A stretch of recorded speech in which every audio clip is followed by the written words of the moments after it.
અને વોર બુલેટિનની શરૂઆત કરીએ મહત્વપૂર્ણ સમાચારથી બુલેટિનની શરૂઆત કરીએ તો મધ્ય ગુજરાતમાં પણ મેઘો હવે રીતસર વરસ્યું હોય તે પ્રકારની સ્થિતિ જોવા મળી રહી છે। ગઈકાલે 8 દિવસના વિરામ બાદ વડોદરામાં વરસાદ અવિરત વરસ્યો હતો અને આજે અમદાવાદમાં વરસાદી વાતાવરણ જામેલું અત્યારે જોવા મળી રહ્યું છે। અમદાવાદના અલગ અલગ વિસ્તારોમાં રીતસર વરસાદ વરસ્યો અને એવો વરસાદ વરસ્યો કે મન ખુશ થઈ જાય। છેલ્લા કેટલાક દિવસોથી એવી રાહ જોવામાં આવી રહી હતી કે અમદાવાદમાં એટલો સારો વરસાદ ક્યારે વરસશે અને એવો જ વરસાદ અત્યારે વરસ્યો હોય તેવી સ્થિતિ જોવા મળી રહી છે અને વરસ્યો પણ એવો છે કે અલગ અલગ વિસ્તારોમાં પાણી પણ ભરાઈ ગયા છે। ખાસ એસજી હાઈવેની વાત કરીએ તો એસજી હાઈવેના અલગ અલગ એવા વિસ્તારો છે કે જ્યાં પાણી ભરાઈ જવાની સમસ્યા સર્જાઈ છે। સોલા હોય, એસજી હાઈવે હોય, થલતેજ, આ તમામ વિસ્તારોમાં અવિરત વરસાદ વરસ્યો અને વરસાદને પગલે નીચાણવાળા વિસ્તારોમાં પાણી ભરાઈ ગયા છે। અમદાવાદમાં કેટલાક વિસ્તારમાં ઝરમર વરસાદ તો કેટલાક વિસ્તારમાં ધોધમાર વરસાદ વરસવાનું શરૂ થયું છે, જ્યારે ચાણક્યપુરી વિસ્તારમાં ધોધમાર વરસાદને પગલે કેટલાક વિસ્તારોમાં પાણી ભરાવાની શરૂઆત છે તે થઈ ચૂકી છે। વરસાદની આગાહી હવામાન વિભાગ તરફથી આપવામાં આવી હતી, જ્યારે પ્રી મોન્સૂનની તમામ જે કામગીરીની વાતો હતી તે પોકળ સાબિત થતી દર ચોમાસે નજરે પડતી હોય છે, ત્યારે આ વખતે પણ ચોમાસામાં સામાન્ય વરસાદ પડે છે તેમ છતાં પણ વરસાદી પાણી ભરાઈ જવાની શરૂઆત છે તે થઈ જાય છે। આવી જ રીતે અમદાવાદના ચાણક્યપુરી વિસ્તારમાં સામાન્યથી મધ્યમ વરસાદ તો કેટલાક વિસ્તારમાં ધોધમાર વરસાદ વરસવાનું શરૂ થયું છે। ચાણક્યપુરી વિસ્તારમાં ધોધમાર વરસાદની સાથે વરસાદી પાણી ભરાવાની શરૂઆત થઈ ચૂકી છે અને સામાન્યથી લઈને તમામ લોકોને પાણી ભરાવાના કારણે હાલાકીનો સામનો કરવો પડી રહ્યો છે। કેમેરામેન સંદીપ રાઠોડ સાથે દિવ્યા ચૌહાણ, સંદેશ ન્યૂઝ, અમદાવાદ। અમદાવાદ શહેરમાં ફરી એક વખત મેઘરાજા મન મૂકીને વરસી રહ્યા છે। શહેરના પશ્ચિમ વિસ્તારની અંદર મોટાભાગના વિસ્તારોમાં અત્યારે છે તે વરસાદી માહોલ છવાયો છે। ખાસ કરીને બપોરથી જે ઉકળાટવાળું જે વાતાવરણ અમદાવાદમાં છવાયું હતું ત્યારબાદ મન મૂકી અને અત્યારે જે મેઘરાજા વરસી રહ્યા છે તે અત્યારે સ્પષ્ટ રીતે જોઈ શકાય છે। ખાસ કરીને અમદાવાદના તમામ જે કોસ્ટ વિસ્તાર, પશ્ચિમ વિસ્તાર કહી શકાય, એટલે કે એસજી હાઈવે, થલતેજ, બોડકદેવ, ગુરુકુલ સહિતના જે વિસ્તારો છે ત્યાં અત્યારે વરસાદ છે તે વરસી રહ્યો છે। ધીમી ધારે વરસાદની શરૂઆત થયા બાદ અચાનક વરસાદની જે તીવ્રતા તે વધી હતી અને સાથે જ જે હવામાન વિભાગે આગાહી કરી હતી તે મુજબ આગામી હજી દિવસોમાં પણ વરસાદ વરસી શકે છે। ત્યારે શહેરના પશ્ચિમ ભાગમાં મેઘરાજાનું આગમન ફરી એક વખત થયું છે। મહત્વનું છે કે એસજી હાઈવે, બોડકદેવ, વસ્ત્રાપુર, સરખેજ સહિતનો જે વિસ્તાર છે ને ત્યાં ધોધમાર વરસાદ જે છે તે વરસી રહ્યો છે। હવામાન વિભાગ દ્વારા હળવાથી મધ્યમ વરસાદની આગાહી છે તે કરવામાં આવી હતી અને ગઈકાલે પણ વરસાદી માહોલ છે તે જામ્યો હતો, પરંતુ ગઈકાલે શહેરમાં વરસાદે વિરામ લીધો હતો અને આ વિરામ હવે વરસાદ તો વરસી રહ્યો છે। લોકોની અપેક્ષા એવી હોય છે કે વરસાદ ભલે ગમે તેટલો વરસે પરંતુ કોઈ પણ વિસ્તારમાં પાણી ન ભરાવું જોઈએ, પરંતુ અમદાવાદમાં સ્થિતિ સાવ વિપરીત જોવા મળી રહી છે। એમસીની બેદરકારી કહો કે વધુ વરસાદ વરસ્યો તેના કારણે અલગ અલગ વિસ્તારોમાં પાણી ભરાઈ જવાની સમસ્યા સર્જાઈ અને ખાસ જોધપુર વિસ્તારમાં વ્હાઇટ રોડ ટોપિંગના કારણે આ પ્રકારની સ્થિતિ જોવા મળી છે કે જ્યાં પાણી ભરાઈ ગયું છે અને લોકો પારાવાર મુશ્કેલીનો સામનો હાલના સમય અત્યારે કરતા જોવા મળી રહ્યા છે। શહેરના પશ્ચિમ ભાગમાં મેઘરાજાની આગમન જે છે તે થઈ ગયું છે અને ધોધમાર વરસાદના કારણે શહેરના અનેક વિસ્તારો એવા છે કે જ્યાં પાણી ભરાવાની શરૂઆત છે તે થઈ ગઈ છે। જોધપુર વિસ્તારમાં જે વ્હાઇટ ટોપિંગ રોડ બનાવવામાં આવ્યો છે અને તેની આસપાસની આ જે સોસાયટી છે ને ત્યાંના દ્રશ્યો છે કે આ રોડ ઉપર ઠેર ઠેર પાણી ભરાવાની શરૂઆત સામાન્ય વરસાદમાં જ થઈ ગઈ છે અને તેની એક તરફ અમદાવાદમાં વરસાદ વરસ્યો અને તેવામાં હવામાન વિભાગ દ્વારા કહેવામાં આવ્યું હતું કે રાજ્યમાં 7 દિવસ છૂટાછવાયા વરસાદની આગાહી છે અને તે જ પ્રમાણે સ્થિતિ પણ જોવા મળી રહી છે। અમદાવાદમાં વરસાદ વરસ્યો, ગઈકાલે વડોદરામાં વરસાદી વાતાવરણ જોવા મળ્યું હતું, ત્યારે હવામાન વિભાગે સાર્વત્રિક વરસાદની આગાહી કરી છે, પરંતુ છૂટોછવાયો વરસાદ રાજ્યમાં અલગ અલગ જગ્યાએ વરસી શકે છે। હળવાથી મધ્યમ વરસાદની આગાહી હવામાન વિભાગ દ્વારા કરવામાં આવી છે। આજે ઉત્તર ગુજરાતમાં ખાસ વરસાદની આગાહી જે છે તે કરવામાં આવી છે। આ ઉપરાંત હવામાન નિષ્ણાત અંબાલાલ પટેલ દ્વારા પણ આગાહી કરવામાં આવી છે। અંબાલાલ પટેલે કહ્યું કે 14 ઓગસ્ટ સુધી રાજ્યમાં વરસાદી ઝાપટા પડશે। તારીખ 14 સુધીમાં રાજ્યના વિવિધ ભાગમાં હળવા ભારે વરસાદી ઝાપટા પડવાની શક્યતા રહેશે, જેમાં દક્ષિણ ગુજરાતના ભાગો, સૌરાષ્ટ્રના કેટલાક ભાગો, મધ્ય ગુજરાતના ભાગો, પૂર્વ ગુજરાતના ભાગો, ઉત્તર ગુજરાતના ભાગો અને કચ્છના ભાગોમાં હળવા ભારે વરસાદી ઝાપટા થવાની શક્યતા રહેશે।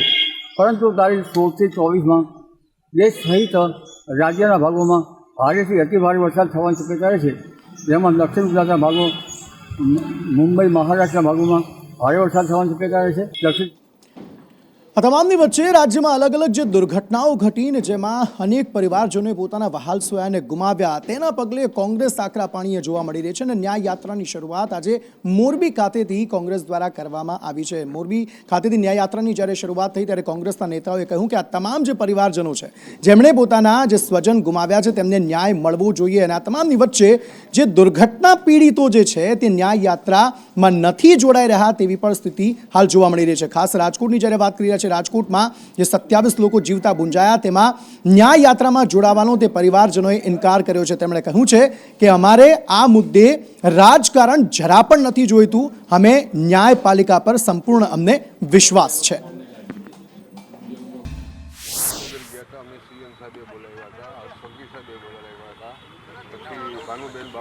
એમાં નિર્ણય અમારો એક જ છે કે અમને પૂરેપૂરો ન્યાય મળવો જોઈએ અને ફરીવાર આવું કોઈની સાથે ન બને એવો ન્યાય અમને મળે.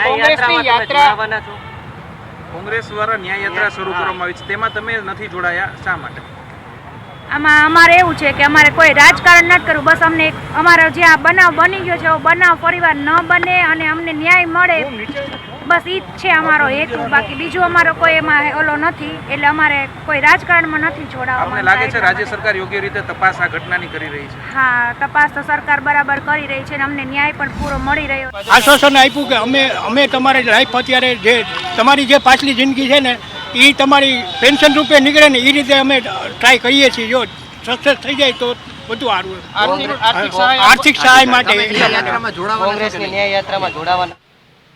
બીજી તરફ રાજ્યમાં દીવા તળે અંધારા જેવી સ્થિતિ જોવા મળી રહી છે. આમ તો વારંવાર એ બાબત સામે આવે છે કે રાજ્યમાં અનેક એવી બિલ્ડિંગો અને અનેક જિલ્લાઓમાં અનેક એવી બિલ્ડિંગો છે કે જ્યાં ફાયર એનઓસી નથી, પરંતુ અહીંયા તો સાંસદ રામ મોકરિયાની જે ઓફિસ છે તેમાં જ ફાયર એનઓસી ન હોવાનો ઘટસ્ફોટ થયો છે. આ ઉપરાંત જે કોર્પોરેટ હાઉસ છે એ કોર્પોરેટ હાઉસમાં ફાયર એનઓસી ન હોવાનો ઘટસ્ફોટ થયો છે. 2 દિવસની મુદ્દત બાકી હોવાનો સાંસદે દાવો કર્યો છે, પરંતુ ફાયર એનઓસી આ બિલ્ડિંગ પાસે છે જ નહીં.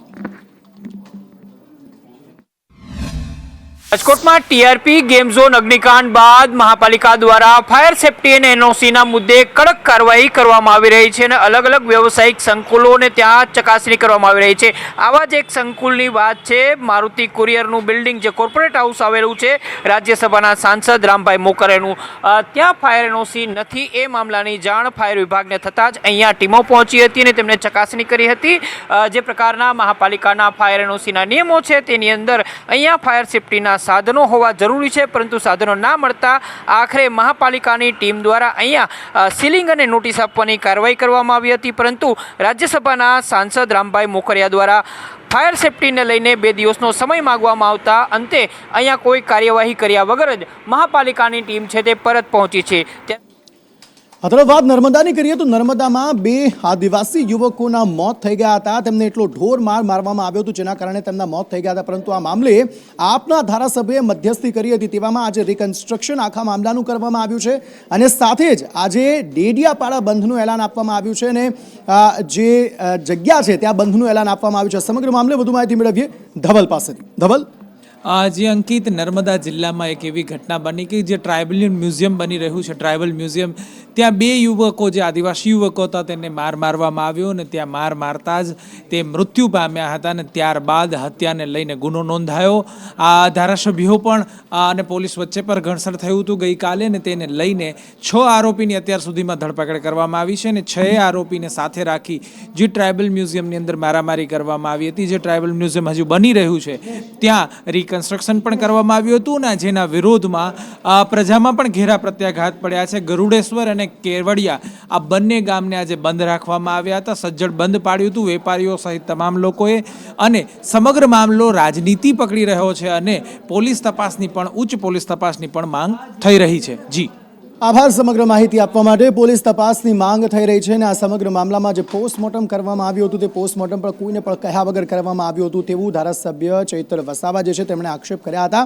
સમાચારો તરફ આગળ વાત કરીએ. બાવળામાં જે બોગસ હોસ્પિટલ ઝડપાઈ હતી એ બોગસ હોસ્પિટલમાં કેટલાક સીસીટીવી રેકોર્ડિંગ જે છે તે પ્રાપ્ત નહોતા થયા. એ સીસીટીવી રેકોર્ડિંગ ચોરી થઈ ગયા હતા તેવી માહિતી પ્રાપ્ત થઈ હતી, પરંતુ હવે એ શખ્સ ઝડપાયો છે જેણે આ સીસીટીવી રેકોર્ડિંગની ચોરી કરી હતી અને આ ઉપરાંત 7 આરોપીઓની પણ પોલીસે ધરપકડ કરી છે.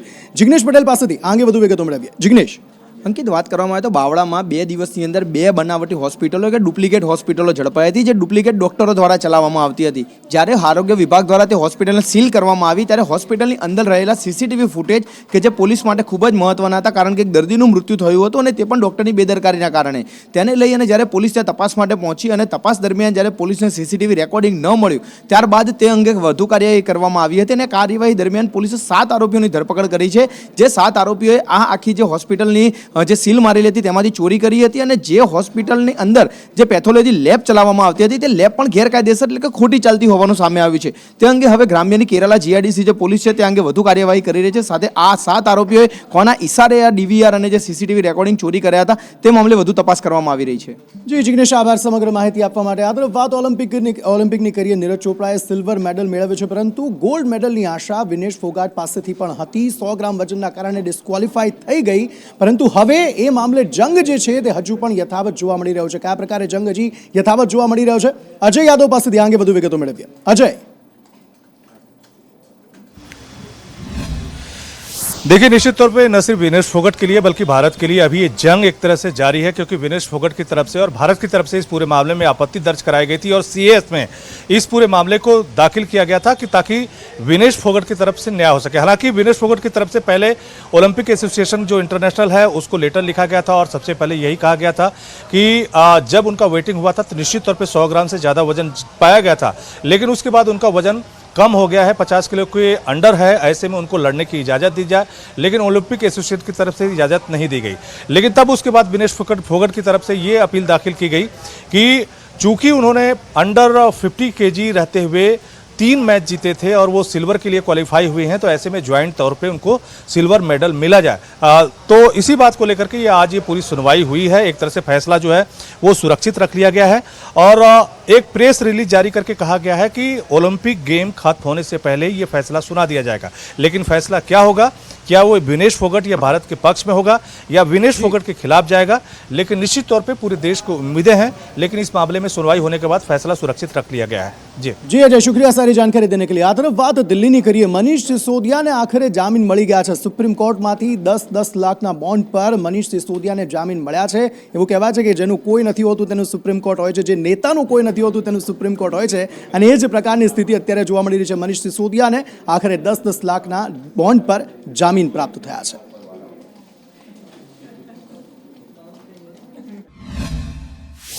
हमें उम्मीद है कि सबको न्याय मिलेगा और खासकर आप पार्टी के जितने नेता जेल में हैं, अरविंद केजरीवाल, उन्हें भी न्याय मिलेगा. दिल्ली के शिक्षा क्रांति के जनक मनीष सिसोदिया को, जिनको एक झूठे केस में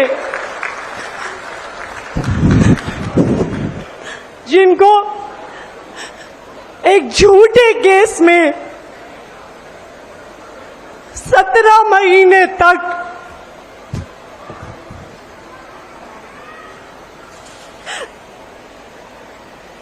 17 महीने तक एक झूठे केस में फंसाकर जेल में रखा गया.